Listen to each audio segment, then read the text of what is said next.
Eu ouvi falar, lá em Manaus, tinha um homem que ele queria ser chamado, ou houve uma menção para ser chamado de patriarca.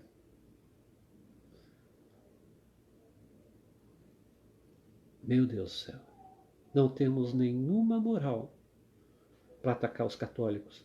Muitos até acham que estão servindo a Deus, e muitos acharam que serviam a Deus, perdoe, por favor, serviam a Deus de coração puro. Louvado seja Deus. Muito bem.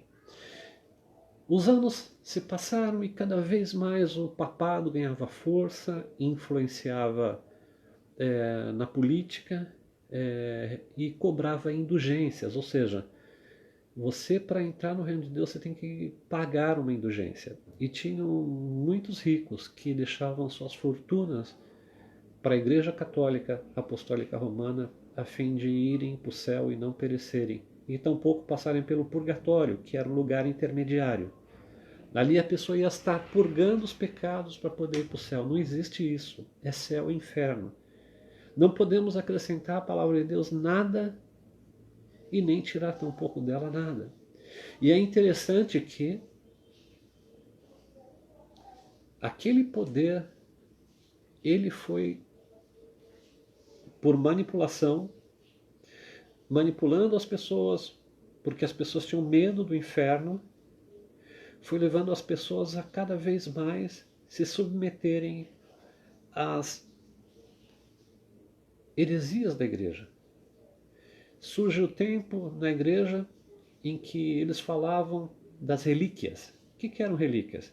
Eram pedaços da cruz, eram ossos dos apóstolos, dos homens santos daquela época. E essas coisas eram veneradas. Foi criado o culto a Maria, tanto é que até hoje a Igreja Católica, ela crê que ela deve, que ela é a portadora da salvação. E nenhum outro nome a salvação, senão no nome de Jesus. Atos 4:12, vamos ler.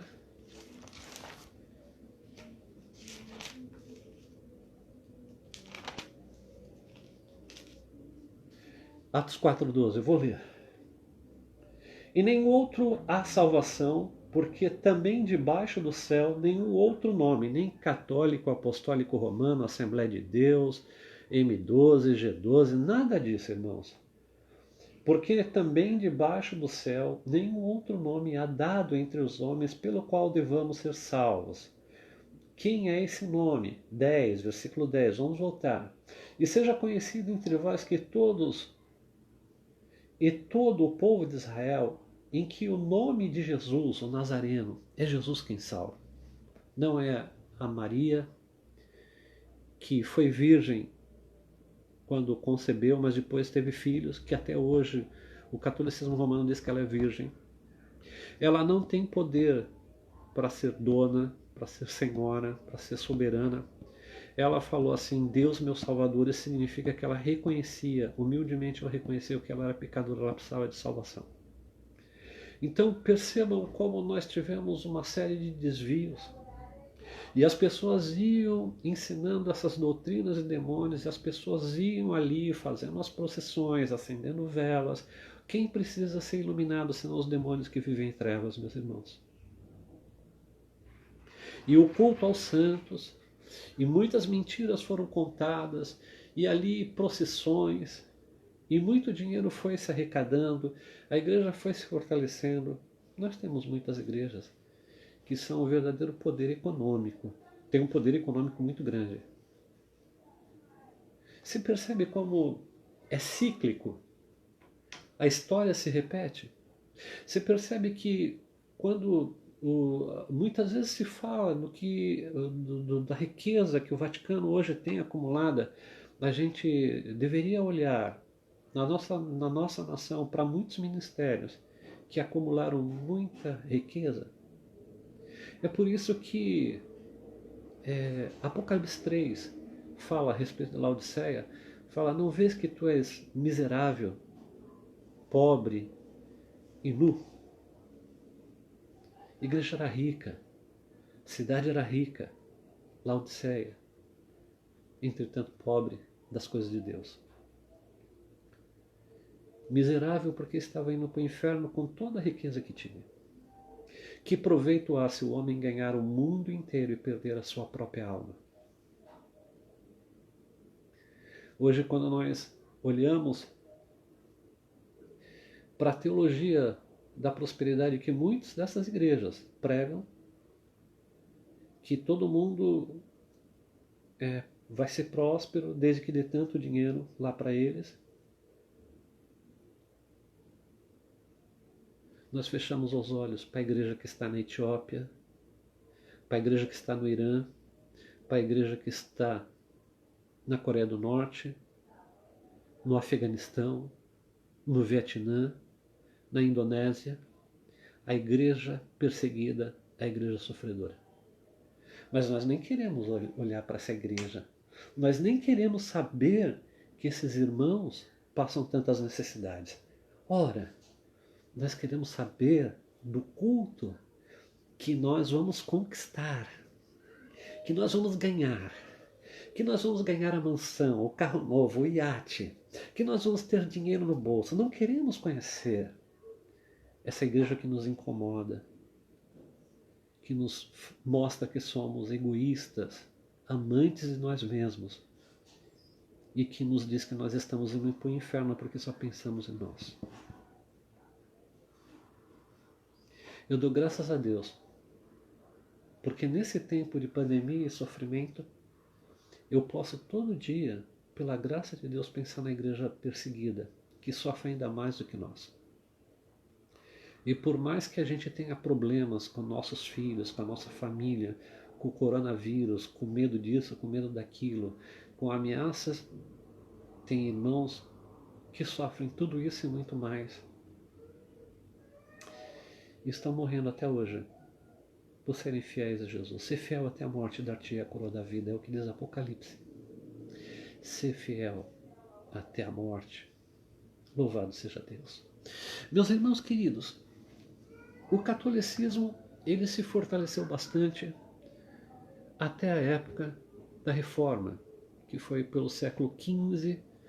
A Reforma ela durou bastante tempo. Foi um período também muito difícil, porque a chamada Santa Sé ou Santa Fé no Vaticano, em Roma, começou a perseguir as pessoas que não pensavam igual a eles. E foi criada a Companhia de Jesus, e foi criado as Cruzadas, e foram criadas as chamadas Santa Inquisição. E a mais ferrenha delas foi a espanhola.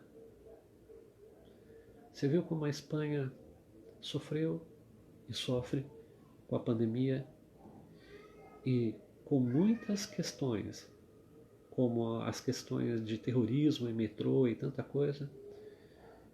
Eu creio que Deus está requerendo deles até hoje o sangue das pessoas na chamada Inquisição Espanhola. Houve um homem chamado Tomás Torquemada.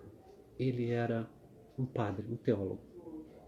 Ele mesmo com as próprias mãos, ele matava os crentes, chamando de herege. Ele andava com o crucifixo pendurado no peito e quando ele tirava aquele crucifixo, era uma adaga e muitas vezes ele cravava no peito de muitos dos nossos irmãos dizendo: morre, morre herege. Até o Papa teve medo dele. Esse homem, ele morreu de velhice. Mas eu tenho certeza que os últimos anos e meses e dias e momentos dele foram atormentados por demônio. Por tudo que ele fez contra os crentes e contra a Igreja do Senhor. O Evangelho chegou na nossa nação através de muito derramamento de sangue. Muitos dos nossos irmãos pagaram um alto preço para não compartilhar aquilo que a religião lhes oferecia naquele tempo. Se você concordar conosco, você vai ser abençoado e próspero. Agora, se você não concordar conosco, nós vamos perseguir você, vamos matar a sua família, vamos derramar sangue, como foi também na França, na noite de São Bartolomeu, em que muitos crentes albigenses foram mortos. O Vaticano, sabendo da mortandade que aconteceu, não foi só uma noite, na verdade foram 3 meses de matança, cadáveres no rio, e pessoas que estavam sendo mortas, era um cheiro de carne podre, de cadáver, por toda a França. Eles então falaram, tocaram sinos da chamada Santa Sé, lá em Roma, e disseram, morreram os hereges. E fizeram uma moeda chamada, em homenagem a São Bartolomeu, e dedicaram aquela noite do martírio dos crentes como a noite de São Bartolomeu. Perceba quanto sangue foi derramado para a Bíblia chegar até nós. Louvado seja Deus! Louvado seja Deus!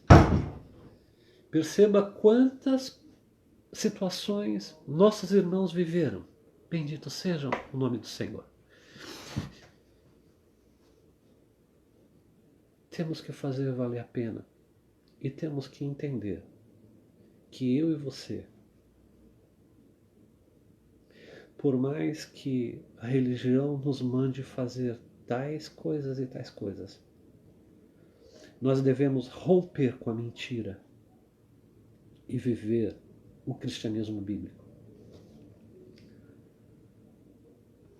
Então, o catolicismo romano, quem é o fundador?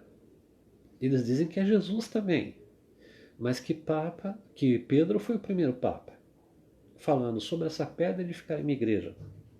A pedra angular é Jesus Cristo, não tem dúvida disso, está na Bíblia, não era Pedro. Pedro, tanto é que Pedro nem ficou como líder em Jerusalém, quem era líder era Tiago, que era meio-irmão de Jesus. A mensagem que o catolicismo romano traz é sacramentos, caridade e culto a Maria e aos santos é o que se deve fazer. O culto é chamado missa, e a missa muitas vezes é a missa pelos mortos, em intenção pelos mortos. Temos que orar pelos vivos, para que eles tenham a oportunidade de conhecer a Jesus como único e suficiente Salvador. Os membros que serão salvos serão os membros da Igreja Católica Apostólica Romana. Hoje eles já aceitam que outros também serão salvos. Existe um líder hoje, é o Papa Francisco, argentino, e eles dizem que eles têm cerca de 1.340.000.000 de pessoas. O cristianismo todo hoje está estimado em 1 bilhão e 340 milhões, eles dizem que tem. Mas o cristianismo todo hoje ele está estimado no mundo todo por 1,5 bilhão. E pelo menos 36% são evangélicos. Também eles acreditam, como no cristianismo bíblico, que a Trindade são 3 pessoas e um só Deus. Não há divisão. Deus Pai, Deus Espírito Santo e Deus Filho, Jesus Cristo, são um só. Muito bem, eles também creem que Jesus é Deus e veio em carne e é a segunda pessoa da Trindade. Eles dizem que fora da Igreja Católica, hoje já nem tanto é enfatizado isso, não há salvação, mas no começo, por muitos anos, até o século XX, pelo menos, se pensava assim. Eles creem na ressurreição de Jesus, eles creem que Jesus veio em carne, que ele viveu uma vida limpa, que ele foi martirizado. Inclusive tem o credo, que na verdade é parte do credo apostólico. Creio em Deus Pai Todo-Poderoso, Criador do céu e da terra. Está tudo certo, só não está certo aquele negócio de Maria.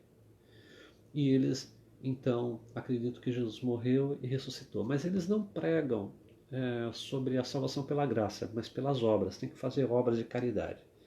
Eles acrescentaram à Bíblia 7 livros chamados apócrifos. O que são apócrifos? São ocultos. E mais a tradição e dogmas. O que é a tradição?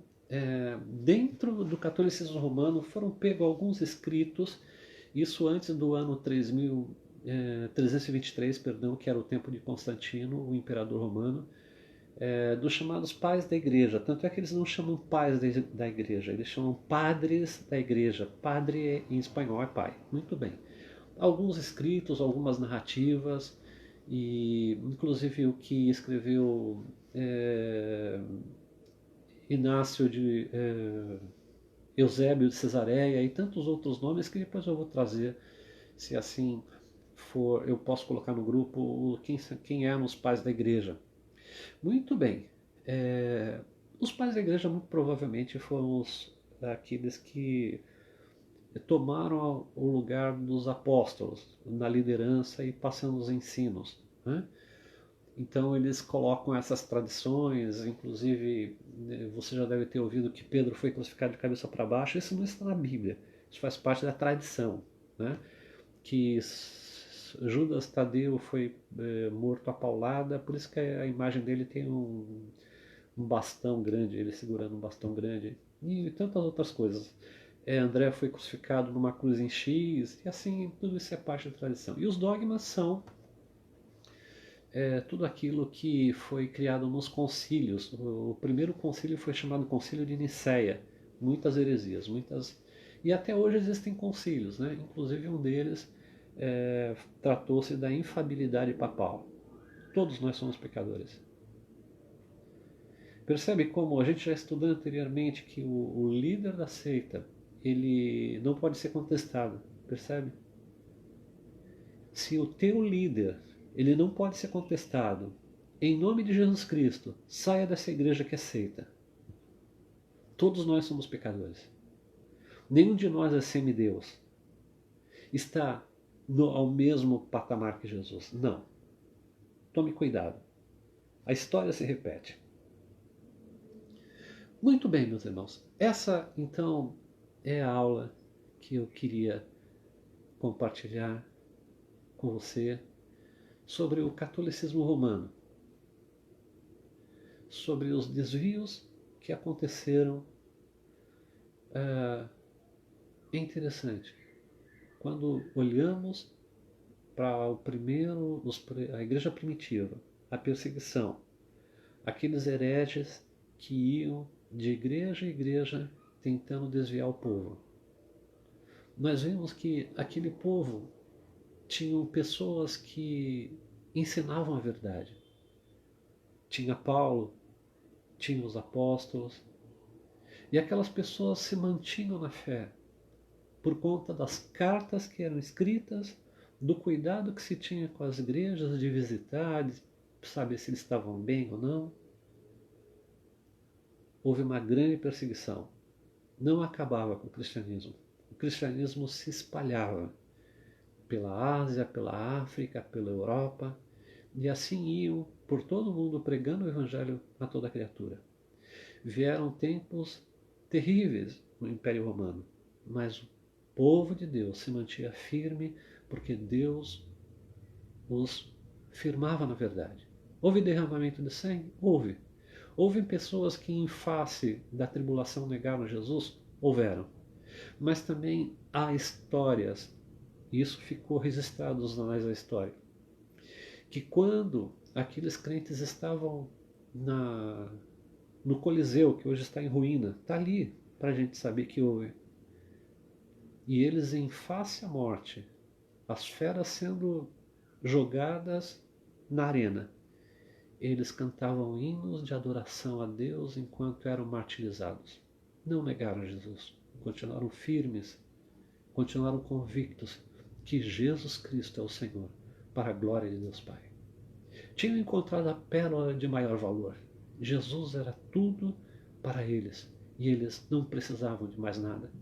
Não precisavam estar em templos luxuosos.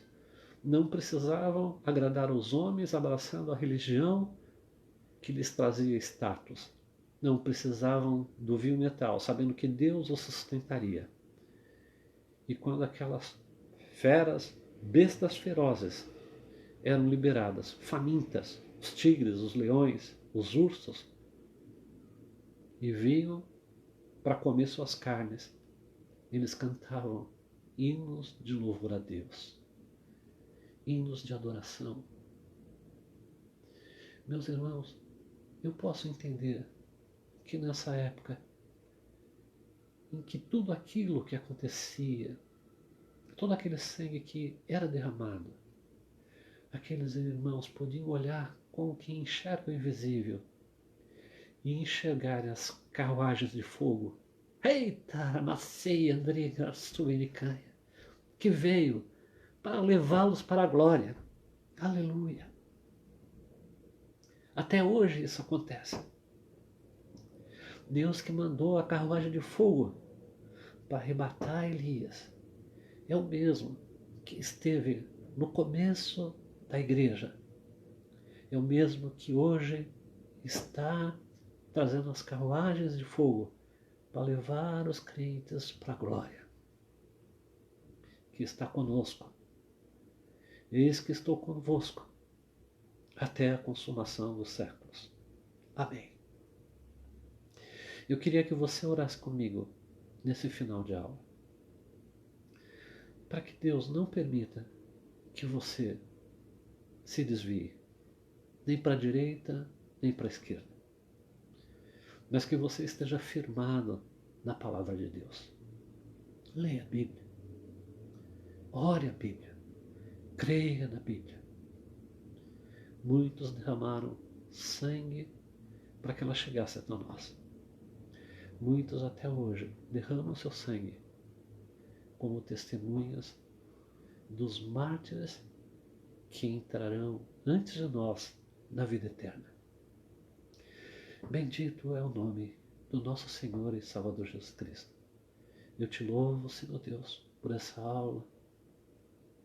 Eu tenho certeza que comigo os irmãos que assistiram também compartilharam da tua presença.